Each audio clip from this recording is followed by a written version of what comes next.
या बातमीपत्राचे प्रमुख प्रायोजक प्लॅटिनम मॉल इंद्रधनु सोलापूर। सोलापुरातील सर्वात प्रतिष्ठित इंद्रधनु सोसायटीचा नवीन भव्य कमर्शियल प्रोजेक्ट आता रेल्वे स्टेशनच्या अगदी शेजारी शहराच्या मध्यवर्ती ठिकाणी।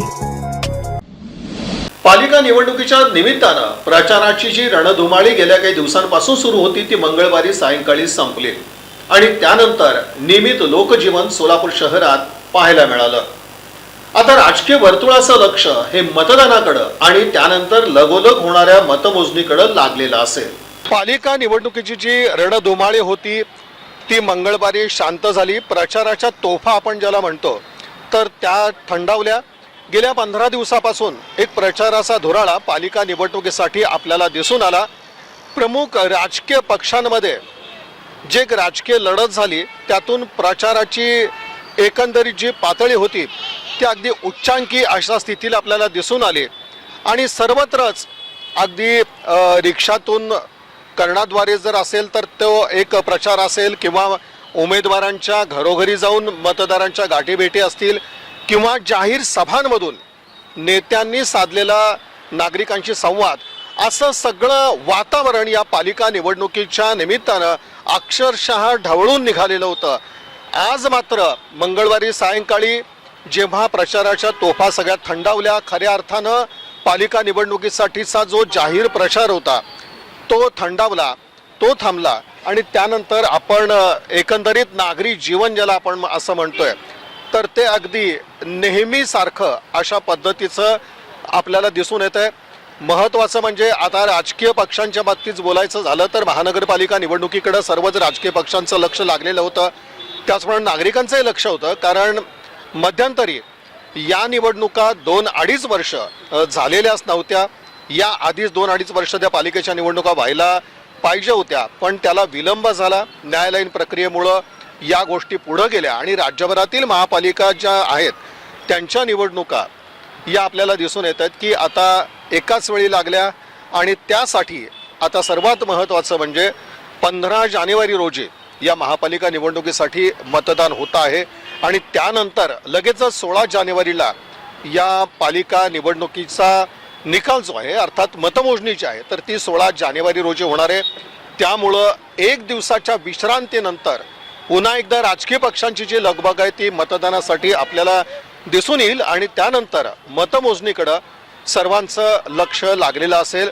महत्त्वाचं म्हणजे पालिकेच्या 26 प्रभागांसाठी अर्थात 102 जागांसाठी सोलापुरात एकंदरीत प्रचाराची रणधुमाळी मोठ्या प्रमाणात आपल्याला दिसून आली आणि सर्वच विकासाचे मुद्दे या प्रमुख उमेदवार जे आहेत, प्रमुख राजकीय पक्षांचे उमेदवार यांनी विकासाच्या मुद्द्यावरती ही निवडणूक लढवली। त्याचप्रमाणे आता निवडणुका म्हणल्यानंतर राजकीय आरोप प्रत्यारोप या सगळ्या गोष्टी आल्या आणि याच्यामुळं पूर्णपणे वातावरण ढवळून निघालेलं होतं। एक बहुरंगी आणि बहुढंगी अशी निवडणूक सोलापूर महानगरपालिकेची होती आहे। प्रमुख सर्व राजकीय पक्ष निवडणुकीच्या आखाड्यात उतरले, त्याचप्रमाणे अपक्षांची देखील गर्दी आपल्याला दिसून आली।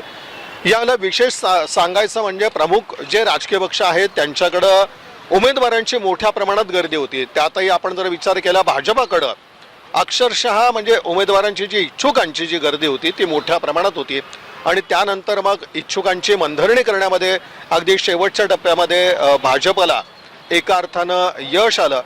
त्याचप्रमाणे आता ही जी निवडणूक आहे ती काँग्रेसच्या दृष्टीनं, महाविकास आघाडीच्या दृष्टीनं एक अस्तित्वाची अशी ही निवडणूक ठरणार आहे आणि भाजपच्या दृष्टीनं जर या निवडणुकीचा एकंदरीत अंदाज पाहिला तर ती प्रतिष्ठेची लढाई अशा पद्धतीची होणार आहे। शेवटी मतदार राजा कोणाला साथ देईल हे पाहण्यासाठी आपल्याला 16 जानेवारीची वाट पाहावी लागेल। पण तत्पूर्वी जेव्हा प्रचाराची रणधुमाळी संपली तेव्हा मात्र शहरामध्ये आपल्याला पाहतोय आपण वातावरण जे आहे तर अगदी सुरळीत आणि नेहमीप्रमाणे झालं। उमेदवारांचा जो जोरदार प्रचार या दरम्यान सगळा सुरू होता तो मात्र आता थंडावला आणि सर्वांचंच लक्ष जे आहे ते आता मतदानाकडे 15 तारखेचं लागलेलं आहे आणि त्यानंतर जे लक्ष असेल ते 16 जानेवारीकडे। महत्त्वाचं म्हणजे द न्यूज प्लस चॅनलच्या वतीनं महापालिकेचा जो महासंग्राम होता त्याचं एक महाकव्हरेज करण्यात आलं। बहुतेक प्रभागातून आपण जाऊन तिथून उमेदवार जे आहेत तर त्यांची भूमिका जाणून घेतली। शहराच्या विकासाच्या दृष्टीने जे मुद्दे मांडण्यात येत होते तर त्या संदर्भात त्यांचं ते एक भाष्य घेण्यात आलं आणि मग भाजप असेल किंवा अन्य सगळे राजकीय पक्ष असतील त्यांची प्रत्येकाची भूमिका जाणून घेण्याचा प्रयत्न आपण द न्यूज प्लस चॅनलच्या महापालिकेचा महासंग्राम या कार्यक्रमाच्या माध्यमातून आपण आढावा संपूर्ण घेतला आणि एकंदरीत जी महापालिका निवडणुकी संदर्भातली सगळी जी परिस्थिती होती ती आपण आपल्या दर्शकांसमोर मांडण्याचा प्रयत्न केला.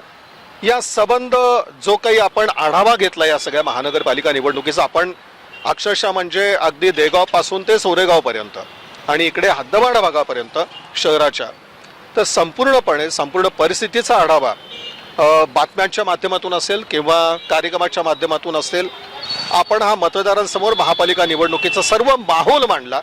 आणि या संपूर्ण जो काही आपण या पालिका निवडणुकीचा महासंग्राम कव्हर केला, हे जे एक मोठं कव्हरेज होतं त्यामध्ये माझ्या समवेत होते माझे सहकारी महादेव माडगुंडे आणि त्याचप्रमाणे सर्व द न्यूज प्लस चॅनलची टीम, त्याच्यामध्ये संचालक तात्यासाहेब पवार, त्याचप्रमाणे संचालक जे आहेत ते उमाकांत चौंडे, तंत्रज्ञ वसीम शेख आणि यासह जाहिरात विभागाचे प्रमुख योगेश बाग, सिद्धाराम बाग यांच्यासह द न्यूज प्लस चॅनलमधील सर्व टीम, प्रशांत संघवे यांच्यासह परिवारातील सर्व सदस्यांनी आपल्यापर्यंत हे महाकव्हरेज द न्यूज प्लस चॅनलच्या माध्यमातून आणलं. मतदाना दिवशी सविस्तर आढावा आणि सविस्तर अशी ती परिस्थिती आपण दर्शकांसमोर मांडणारच आहोत आणि जी मतमोजणी होईल त्यावेळेला थेट प्रक्षेपण होणारच आहे. तेव्हा पाहत राहा द न्यूज प्लस चॅनल, बातम्या आणि बरंच काही.